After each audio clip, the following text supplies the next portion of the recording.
Hi hello. ನಿನ್ನೆ ನಡೆಯುವಂಥ match Punjab kings versus Lucknow. ಏನೈತ್ರಿ ಮ್ಯಾಚ್? ಗುರು ಇವ್ರೆ ಪಂಜಾಬ್ದಾರ ದಾಡ್ಸಿ ಹೊಡೆದ್ರ. ಟೋಟಲ್ 57 ರನ್ಸ್ ಎಂದಾಗಿದ್ರು ಪಂಜಾಬ್ ಕಿಂಗ್ಸ್. 20 ಓವರಿಗೆ 254 ರನ್, 7 ವಿಕೆಟ್ ಕಳ್ಕೊಂಡ್ರು. ಏನೈತಿಲ್ಲ ಅದು 20 ಓವರಿಗೆ 254 ಅಂದ್ರೆ 120 ಬಾಲಿಗೆ 254 ರನ್.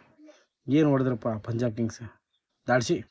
ಪ್ರಿಯಾಂಶ್ ಆರ್ಯ 37 ಬಾಲ್ ಒಳಗೆ 93 ರನ್, ಅನ್ಬಿಲೀವೇಬಲ್. ಏನು ಹೊಡೆ ಡಮ್ ಡಮ್ ಡಮ್ ಯಾರಿಗೆ ಕೇಳತ್ತಿದ್ರು, ಎಲ್ಲರೂ ಹೊಡ್ಯಾತಿದ್ದ, ಎಲ್ಲ ಬಾಲರ್ಸಿಗೆ ಹೊಡ್ಯಾತಿದ್ದ. ಟೋಟಲ್ 9 ಸಿಕ್ಸ್ 4 4, ಬರೀ ಸಿಕ್ಸರ್ಗಳ ಸುರಿಮಳೆ. ಆರ್ಯ ಭಾರಿ ಬ್ಯಾಟಿಂಗ್ ಆಡಿದ. ಈ ಸೈಡ್ ಕೂಪರ್ 47 ಬಾಲ್ 86 ರನ್. ಅವನು ಮನಸ್ಸಿಗೆ ಬಂದ ಕಡೆ ಹೊಡೆದಂಗೆ ಹೊಡ್ಯಾಬಿಟ್ಟಾನ, ಸಿಕ್ಕಿಂಗ್ ಹೊಡ್ಯಾಬಿಟ್ಟಾನ, ಡಮ್ ಡಮ್ ಡಮ್ ಡಮ್ ಅಂತೇಳಿ. ಕಾರಣ ಪಂಜಾಬ್ ಕಿಂಗ್ಸ್ ಬ್ಯಾಟಿಂಗ್ ದಾಡ್ಸಿತ್ತೆ. ಸೊ ಏನಾಯ್ತಪ್ಪ, ಅವರು ಓಪನಿಂಗ್ ಸ್ಟಾರ್ಟ್ ಆಫ್ ಭಾಳ ಬಾಲ್ ಅನ್ಬಿಲೀವೇಬಲ್ ಬ್ಯಾಟಿಂಗ್ ಮಾಡಿದ್ರು. Cooper total 7 six 8 4 ಹೊಡೆದವನು. ಯಾರಿಗೂ ಬಿಟ್ಟಿಲ್ಲ ನಾವು, ಎಲ್ಲ ಬೌಲರ್ಸ್ಗೆ ಎಂತಿಂತ ಸ್ಟ್ರಾಂಗ್ ಇದ್ದಂಥ ಮೊಹಮ್ಮದ್ ಶಮಿ ಅವ್ರಿಗೂ ಬಿಟ್ಟಿಲ್ಲ, ಅವ್ರಿಗೂ ಹೊಡೆದಾರ. ಲಕ್ನೋ ಕಡೆ ಹೈಯೆಸ್ಟ್ 4 ಓವರ್ ಹಾಕಿ 56 ರನ್ ಕೊಟ್ಟಿದ್ದಾರೆ. ಮೊಹಮ್ಮದ್ ಶಮಿ ಒಂದೇ ವಿಕೆಟ್ ತೆಗೆದಾರೆ. ಮೊಹಮ್ಮದ್ ಶಮಿಗಂತೂ ಭಾಳ ಬ್ಯಾಕೆಟ್ ಹೊಡೆದ್ರು. ಮೊಹಸಿನ್ ಖಾನ್ ಅವನು ಭಾಳ ಬ್ಯಾಕೆಟ್ ಹೊಡ್ಸೋದಾನ. 43 run 4 over 43 run 1 wicket. Bowling ಭಾಳ ಖರಾಬ್ ಮಾಡಿದ್ದಾರೆ ಲಕ್ನೋದವ್ರು, ಭಾಳ ಖರಾಬ್. ಲಕ್ನೋ ಒಳಗೆ ಮಿಚೆಲ್ ಮಾರ್ಸ್ 40 ರನ್ 20 ಬಾಲ್ಸ್. ಚಲೋ ಆಡಾತಿದ್ರು ಎಲ್ಲ ಒಂದು ಕಡೆ, ಯಾಕೂ ಫೇಲ್ ಆಯ್ತು.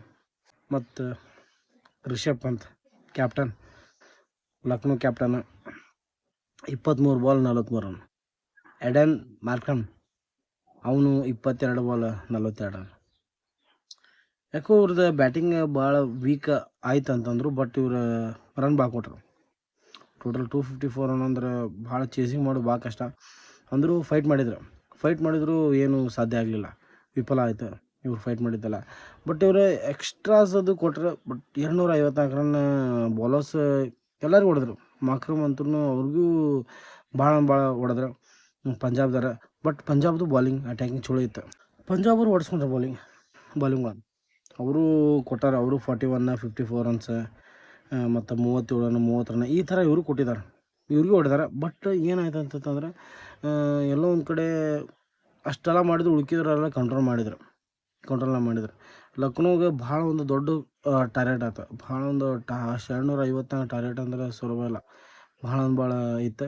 ಸೊ ಲಕ್ನೋದವ್ರು ಫೈಟ್ ಮಾಡಿದ್ರು. ಇನ್ನೂ ಅವ್ರದ್ದು ಫಸ್ಟ್ ಟೋಟಲ್ ಏನಂತಂದ್ರು, ಹಂಗೆ ಅಂತಂದ್ರೆ 254 ಚೇಂಜ್ ಮಾಡ್ಬೇಕು ಅಂತಂದ್ರೆ 10 ಓವರಿಗೆ ಏನೊಂದು 120 130 ಹೊಡೆಯಬೇಕು. 130 ಮಟ್ಟ 35 ಹೊಡೆದ್ರೆ ಅಂತಂದ್ರೆ ಆರಾಮ್ ಗೆಲ್ಲುವ ಸಾಧ್ಯತೆ ಇತ್ತು. ಬಟ್ ಅವ್ರಿಗೆ ಕಡೆ ಆಗಲಿಲ್ಲ. ಬಟ್ ಆದ್ರೆ ಇವ್ರದ್ದು ಏನಂತ ಪಂಜಾಬ್ ಬ್ಯಾಟಿಂಗ್ ಭಾಳ ದಾಡ್ಸಿತ್ತು. ಎಲ್ಲ ಸ್ಟೇಡಿಯಮ್ ಹೋಗಿದ್ದಂಥ ಎಲ್ಲ ವೀಕ್ಷಕರು ಏನು ಮಾಡತ್ತಿದ್ರು, ಬರೀ ಮೇಲೆ ನೋಡತ್ತಿದ್ರು, ಬರೀ ಬಾಲ್ ನೋಡೋದಾಗ್ತಿತ್ತು. ಬಾಲ್ಸ್ಗಳ ಸುರಿ ಮೇಲೆ ಹಾಗೆ ಸಿಕ್ಸರ್ ಮೇಲೆ 4 6 4 6 ಈ ಥರನೇ ಬರುತ್ತೆ. ಸಿಂಗಲ್ಸ್ 2 ರನ್ಸ್ ಇವೆಲ್ಲ ಕಡಿಮೆನೇ ಆದಿತ್ತು. ಅಂದರು ಪಂಜಾಬ್ ಕಿಂಗ್ ಮಸ್ತ್ ಚಲೋ ಬ್ಯಾಟಿಂಗ್ ಆಡಿದ್ರೆ. ಅಂದರು ಇವ್ರು ಈ ಮ್ಯಾಚ್ ಸೋಲ್ತಾರೆ ಅಂತ ಸ್ವಲ್ಪ ಮಂದಿಗೆ ಅನಿಸಿತ್ತು, ಬಟ್ ಆಗಲಿಲ್ಲ. ಇವಾಗ ಈ IPL ಟೇಬಲ್ ಒಳಗೆ ಟೋಟಲ್ ಫಸ್ಟ್ ರ್ಯಾಂಕ್ ಇರೋದು ಪಂಜಾಬ್ ಕಿಂಗ್ಸ್. ಮತ್ತೆ ಸೋಲನ್ನು ಅನುಭವಿಸ್ತೆ ಲಕ್ನೋದಾರ, ಭಾಳ ಮತ್ತೆ ಕೆಳಗೆ ಹೋದ್ರು ಅವರು. ಪಂಜಾಬ್ ಕಿಂಗ್ಸ್ ಈಗ ಈ ಸೀಸನ್ ಒಳಗೆ ಸ್ಟ್ರಾಂಗ್ ಟೀಮ್ ಇರೋದಂತಂದ್ರೆ ಪಂಜಾಬ್ದ. ಈಗ ರ್ಯಾಂಕಿಂಗ್ ಒಳಗೆ ಒಂದು ಮ್ಯಾಚ್ ಗೊತ್ತಿಲ್ಲ ಇನ್ನೂವರೆಗೂ, ಒಂದು ಮ್ಯಾಚ್ ಗೊತ್ತಿಲ್ಲ. ಈ ಸರಿ ಅನಿಸುತ್ತೆ ಎಲ್ಲರಿಗೆ ಪಂಜಾಬ್ ಗೆಲ್ಬೋದು ಅಂತೇಳಿ. ಬಟ್ ಎಲ್ಲರೂ ಹೋಪ್ ಇಟ್ಟಾರ ಪಂಜಾಬ್ ಕಿಂಗ್ಸ್ ಈ ಸರಿ IPL ಮ್ಯಾಚ್ ಗೆಲ್ಲುತ್ತೆ ಅಂತೇಳಿ. ಗೈಸ್ ಮತ್ತೆ ಸಿಗ್ತೇನೆ ನೆಕ್ಸ್ಟ್ ಮ್ಯಾಚ್ ರಿವ್ಯೂ. ಬಾಯ್. ಅಲ್ಲಿವರೆಗೂ ನೋಡ್ತಾರೆ ನನ್ನ ಚಾನಲ್ ಯಾರು ಸಬ್ಸ್ಕ್ರೈಬ್ ಮಾಡಲ್ಲ, ದಯವಿಟ್ಟು ನನ್ನ ಚಾನಲ್ ಸಬ್ಸ್ಕ್ರೈಬ್ ಮಾಡಿರಿ, ಶೇರ್ ಮಾಡಿರಿ, ಫಾಲೋ ಮಾಡಿರಿ.